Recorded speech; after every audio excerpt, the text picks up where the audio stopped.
Welcome into this week 13 edition of the Install with Greg Cosell. That's the main man right there, Greg Cosell, executive producer at NFL Films. And I'm Buck Rising. If you're just now tuning into the podcast, maybe you are. The football team won a game. Maybe you've been waiting for the football team to win a game before you tune into the podcast. But either way, we're happy to have you. And certainly, I know people are just happy to see the local professional football team, Greg, back in the win column.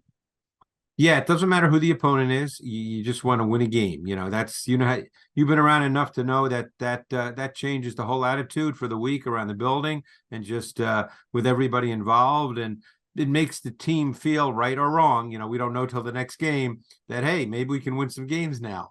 So we'll see what happens. I mean, they've got an interesting one this week. They're at home. Who would have thought Indianapolis would have a winning record right now? But so be it. But more importantly, the Titans won, and it was, it was, and obviously it's easy to say Carolina is a bad team. We know that, but that's not the point. The point is to go out there. They didn't turn the ball over. They play, they played the way they have to play. They're not going to be a juggernaut. Yeah, and all I guess we're looking for is, how Will Levis is managing, how they're working through with the offensive line, which we're going to talk about today. And you bring up the Colts being over 500, the whole AFC South, Greg, beyond the Titans has been a bit of a, I don't want to say the Jags are surprising. I think everybody expected the Jags to be very much in the mix this year, but between the Texans and Indianapolis, it's been a very positive year for the division as a whole, if not here in Tennessee, but we'll have time for that. Right. On. Yeah. So let's start with Levis. Not the most eye-popping day on the against the Carolina Panthers. And I liked Greg talking to him afterwards because he completed 18 of his 28 passes, 185 yards, only sacked once, which we'll talk about the offensive line here in a little bit. But he himself brought up some location and accuracy issues that he was having in the game afterwards that he felt like was the first time it really manifested itself in a game that he was able to kind of work through, and they were able to kind of work through as a team. So what did you see from Will Levis watching him against? That's really interesting because, I didn't think he had that watching the tape. Okay. I mean, you know how players are. And from what I gather, I've never met Will Levis, and you have obviously, and probably talked to him. And I know that he's an intense young man, and he probably remembers every single throw that that in his mind he missed, as opposed to the ones that he made. I mean, I guess maybe he's talking about more down the left sideline, which is certainly not a routine throw.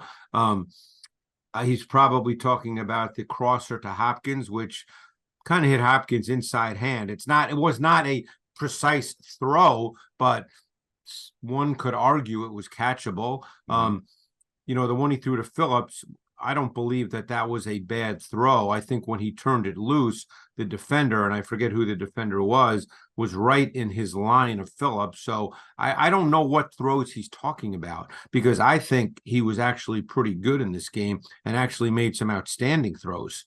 Beginning with the first play of the game, I thought was a big time throw. He showed great patience in the pocket. He hit Hopkins on kind of the tempoed inbreaker from the boundary slot. Great velocity, precise ball location. I mean, I thought he threw the ball well. I mean, I think he's just one of those kids, and like I said, I don't know him, that probably the one he missed that he thought he should have hit, in his mind, means he had a bad game. And there's athletes like that. Yeah, it's only 5 starts for him, so we're still getting to know him, I guess, as the starter here. Right. How he handles himself. But I did think it was interesting because not only did he bring it up in the postgame, and we did talk to him today, Greg, not as much about the Carolina game, obviously, but about Indianapolis ahead. I talked to Hopkins afterwards in the locker room too, and he brought up the idea of holding Will Levis to a high standard as he would any quarterback that he's playing with, and also brought up some of the misses that Hopkins felt like they should have been able to capitalize. So it's curious that you say that based on what you saw. Well, and Hopkins is referring to that one, I'm sure, that was behind him that hit his left hand. That was theoretically an easy throw, and you got to make that throw. That was the one where you could say, wow, that one he missed. Yeah. But the bottom line is this is still a team that's choosing to play with a high percentage of multiple tight end personnel. They're keeping it relatively close to the vest. They played this game the way they felt that game should play out. Within that context, I thought Levis was efficient. Thought he made some excellent throws. He did not turn it over. He was only sacked once.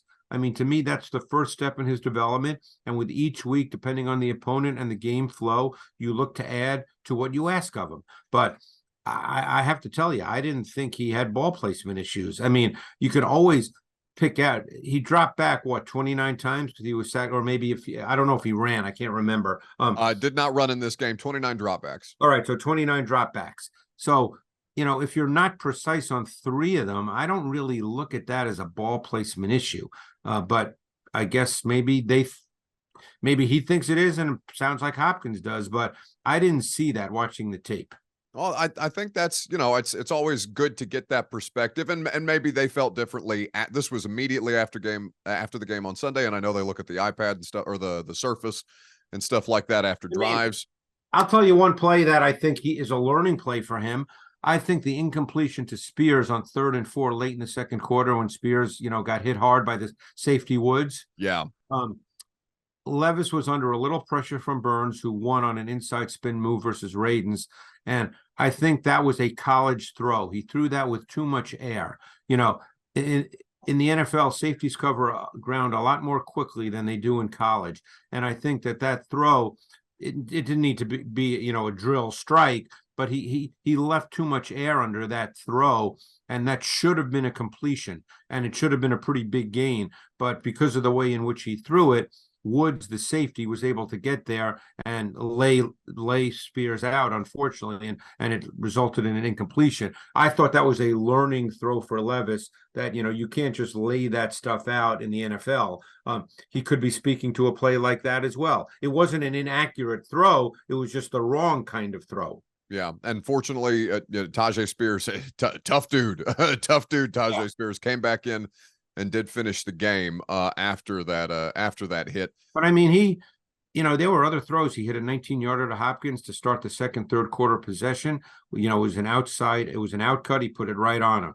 He hit Moore for 22 yards on the first play in the fourth quarter possession, which was the dagger concept. He stuck that ball right between, Moore's numbers on the dig. I mean, he made a lot of strong throws. Yeah, and they did not obviously have success in the second half. They won the game, right? And they're trying not to turn the ball over.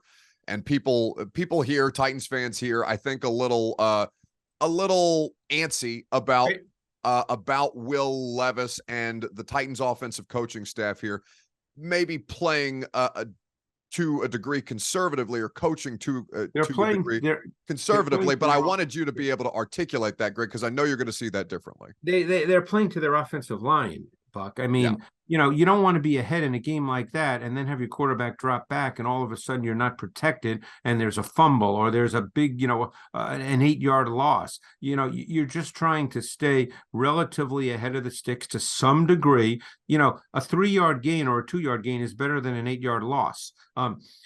So baby steps. What was it? His 4th NFL start? Fifth.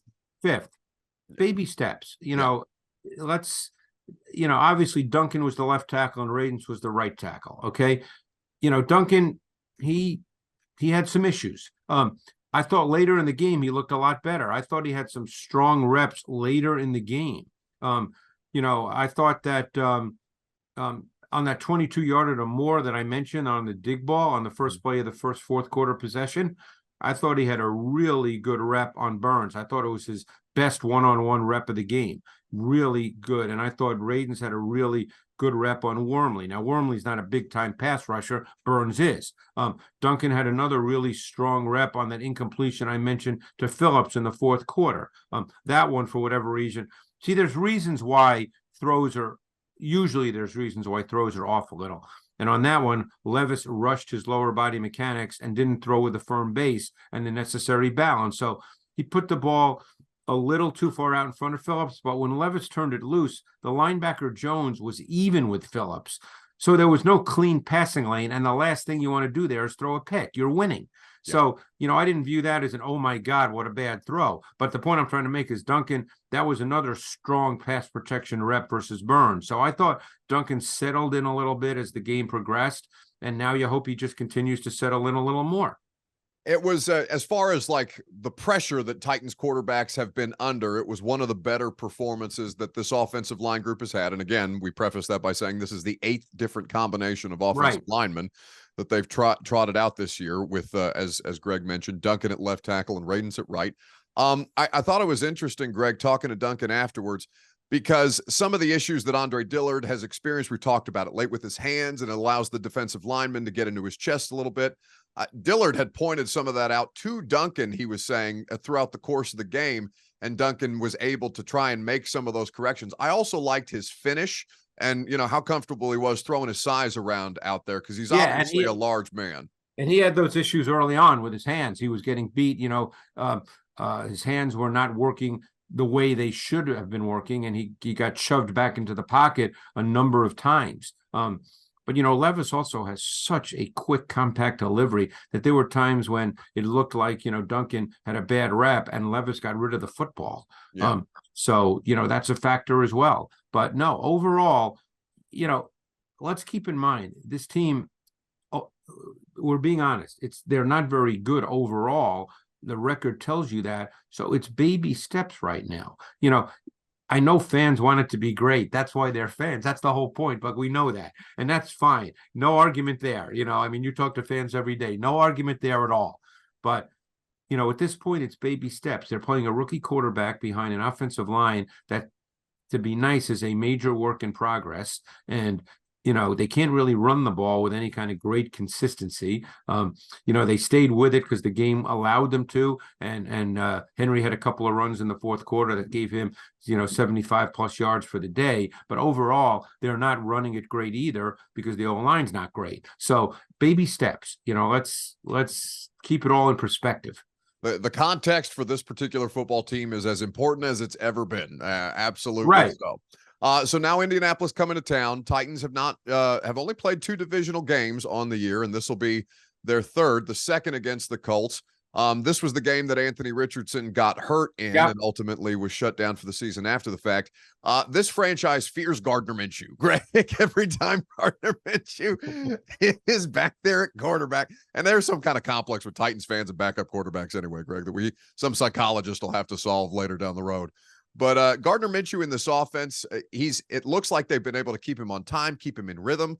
And obviously with the run game, they won't have Jonathan Taylor, but Zach Moss was a big factor in the first game as well. Yeah, they fear the stash, huh? They fear the stash. They fear the stash.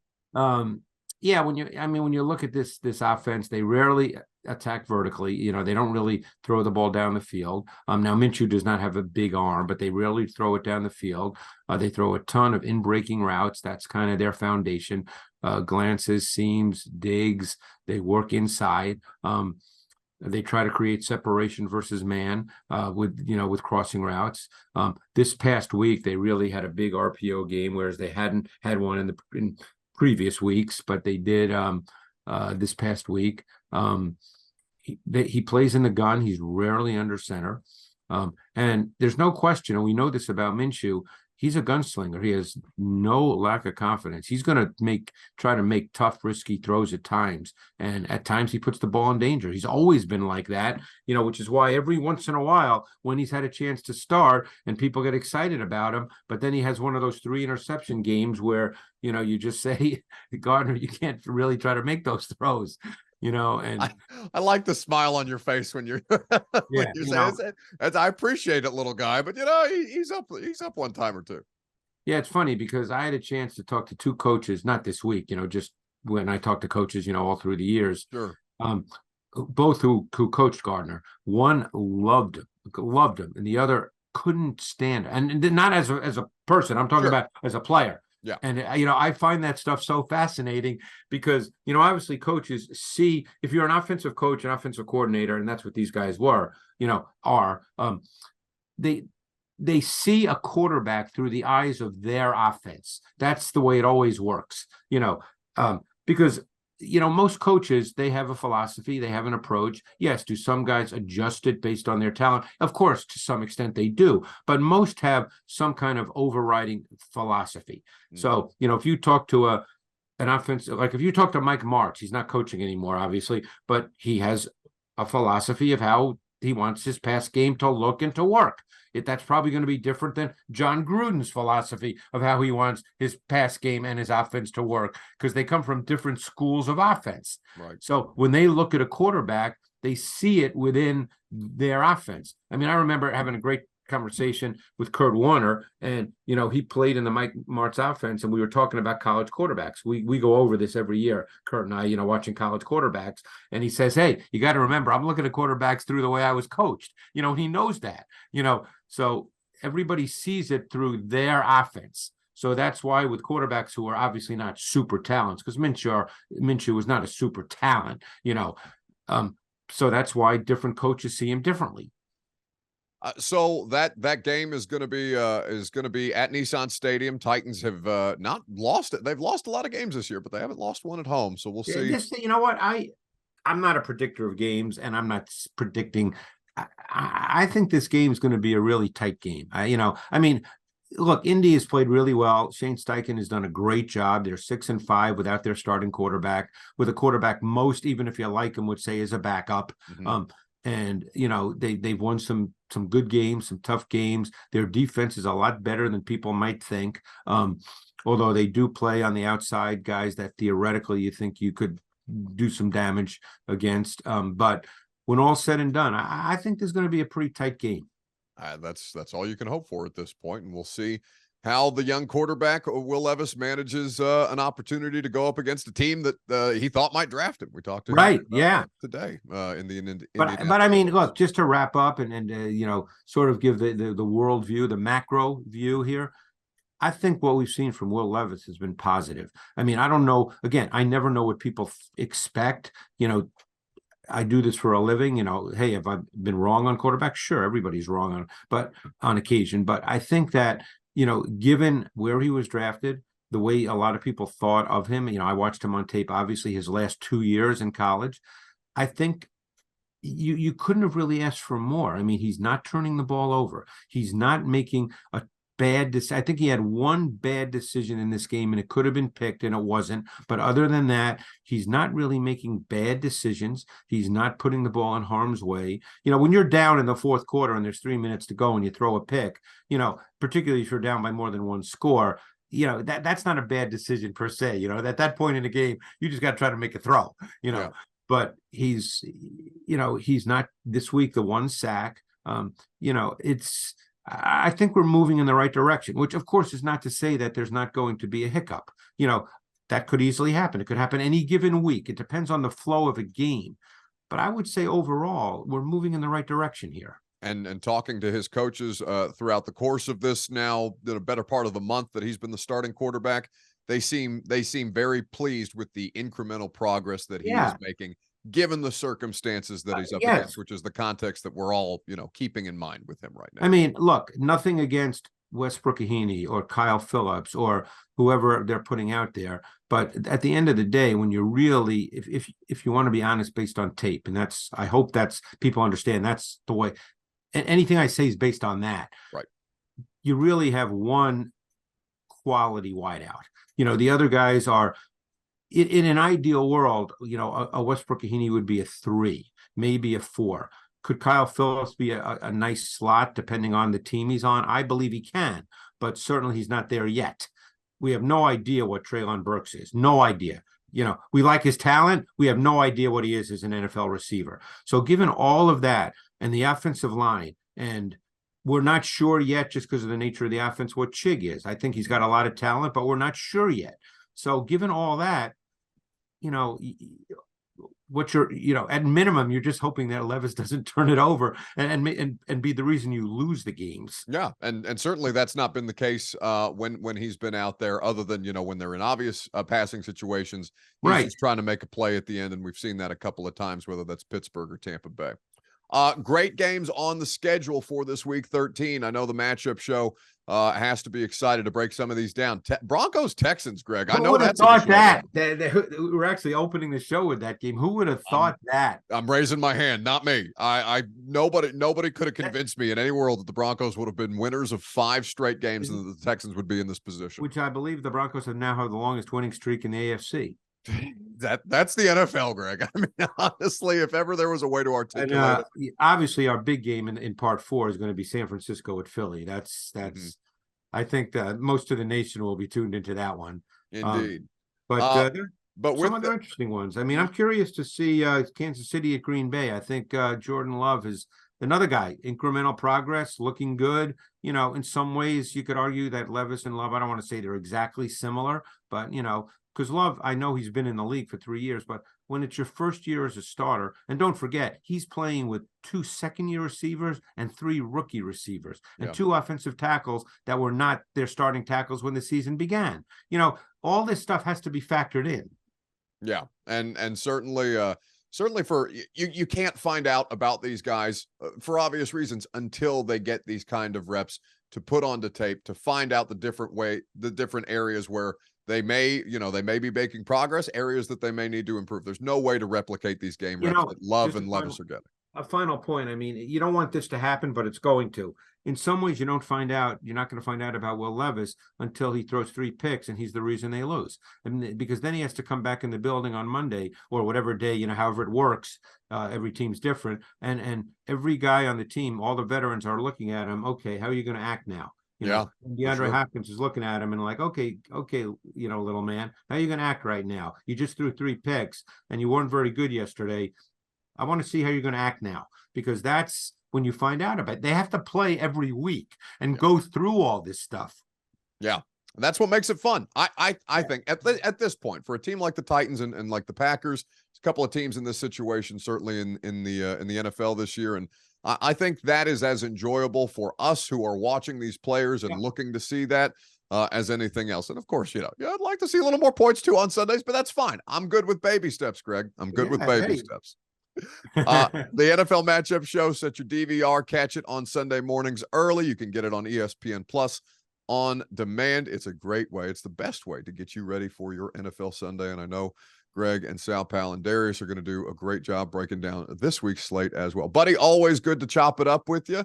We'll see what we're talking about when we get together next Wednesday. And I'm looking forward to seeing Will Levis in another divisional game. Me too. You know, believe it or not, I get excited to pop. I love watching quarterbacks, so I get excited to pop in the tape. Well, good, because there's precious little reason to be excited around here as of late. So as long as we can keep you engaged, Greg, we're happy about that. Thank you for the time, buddy. I appreciate it. Thanks, Buck.